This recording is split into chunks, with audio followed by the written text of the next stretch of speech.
রান্না করে নেব। বন্ধুরা, good morning and welcome back to my channel Adrija daily vlog. আশা করি আপনারা যে যেখানেই আছেন ভালো আছেন আর সুস্থ আছেন। আজ হচ্ছে শনিবার, এখন সকাল 10:30 মতন বাজে।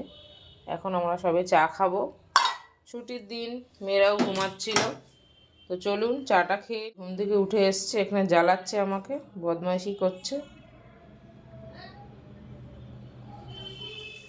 আজকে ব্রেকফাস্টে হচ্ছে ডিম টোস্ট, এটা আমার মেয়ের জন্য।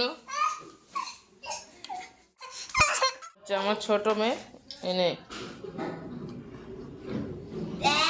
ওরা এখন ব্রেকফাস্ট করবে, ঘরটা গুছাবো।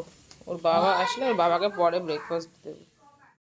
সবাই ব্রেকফাস্ট করে চলে গেছে, কিন্তু আমার ডিম টোস্ট খেলে প্রচণ্ড অম্বল হয়, তাই আমি একটুখানি ভাত তুলে নিয়েছি। একটা ডিম সিদ্ধ আলু সিদ্ধ দিয়ে খেয়ে নেবো। আর লুচির খাবার হয়ে গেছে। আর আজকে লাঞ্চে হচ্ছে শুক্তো। আজকে আমি বানাবো লোটে মাছের ঝুড়ো। তার জন্য লোটে মাছগুলোকে গরম জল দিয়ে ভালো করে ফুটিয়ে কাঁটাগুলো ছাড়িয়ে, আর এখানে কড়াইতে দিয়েছি আদা না রসুন আর পেঁয়াজ, কাঁচা লঙ্কা, শুকনো লঙ্কা বাটা আর টমেটো দিয়ে ভালো করে কষিয়ে নেব। তারপর লোটে মাছটা দিয়ে দেবো। লুচি এখানে স্নান করছে।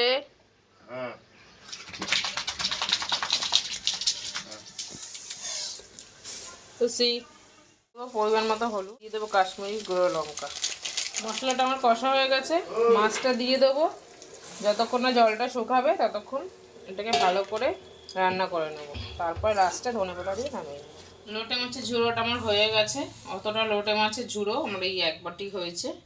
এবারে আমি সমস্ত কাজকর্ম গুছিয়ে নিয়েছি। এবারে আমি যাব স্নান করতে, লুচির খাবারও রেডি করে নিয়েছি। আমি পরে মাজবো, এখন অনেক বেলা হয়ে গেছে। তুমি স্নানটা করে। দুপুরে রান্না হয়েছে শুক্তো, আর এটা হচ্ছে লোটে মাছের ঝুড়ো। ডাল হয়েছে, ডালটা আমি খাবো না। খাওয়া দাওয়া হয়ে গেছে, এখন আমরা যাচ্ছি একটু হাটে। আর এদিকে আমার মেয়ে এখন ঘুমাবে, বড় মেয়ে। আর আমরা একটুখানি হাট থেকে ঘুরে আসবো।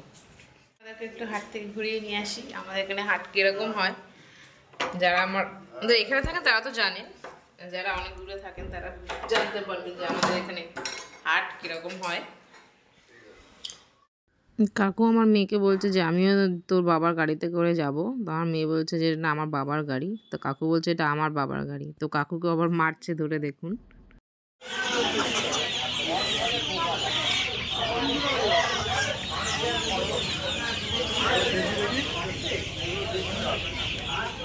আমরা শুধু মাংস কিনতে গেছিলাম, তাই যে দিকটা হাঁস মুরগি বিক্রি হয় ওই দিকটায় গেছিলাম, সবজির দিকটায় যাইনি।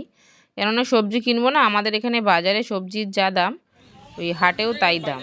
আর আমার মেয়ে প্রত্যেকটা ছোট ছোট হাঁস মুরগির দোকানে গিয়ে গিয়ে হাঁস মুরগি হাতে হাতে করে নিচ্ছিল। হাট থেকে চলে এসেছি আমরা, আর হাটে গেছিলাম যে দেশি মুরগি আনতে। ওখান থেকে একবার কেটে কেটে পরিষ্কার করে নিয়ে এসে আমি জল দিয়ে ধুয়ে ভালো করে ফ্রিজে রেখে দেবো। আর এটা কালকে হবে, আজকে আর কিচ্ছু হবে না মাংসটা। আমরা সেরকম সবজি কিছু কিনি না, কেন ওখানে যা দাম আমাদের এখানেও তাই দাম। ওখানে বয়ে বয়ে আনি না, শুধু মাংস আনতে যাই। এই যে কুমড়ো নিয়ে এসেছি, আর একটু আদাটার দাম কম মনে হলো, আর কুমড়োটাও একটু কম মনে হলো, তাই নিয়ে এসেছি। মাংস ধুয়ে ফ্রিজে ঢুকিয়ে দিয়েছি আমি। আর এখন একটুখানি শুয়ে থাকবো, ভালো লাগছে না। কটা বাজে? 5টা বাজে। তো এখন বাইরে বেরিয়েও লাভ নেই, তাহলে আমি একটু শুয়ে থাকি। তো আজকের মতন ভিডিওটা এখানেই এন্ড করছি। ভালো লাগলে লাইক কমেন্ট শেয়ার করবেন, চ্যানেলটাকে সাবস্ক্রাইব করে আমার পাশে থাকবেন। তো আজকের মতন টাটা, গুড নাইট, সবাই ভালো থাকবেন, সুস্থ থাকবেন, বাই বাই।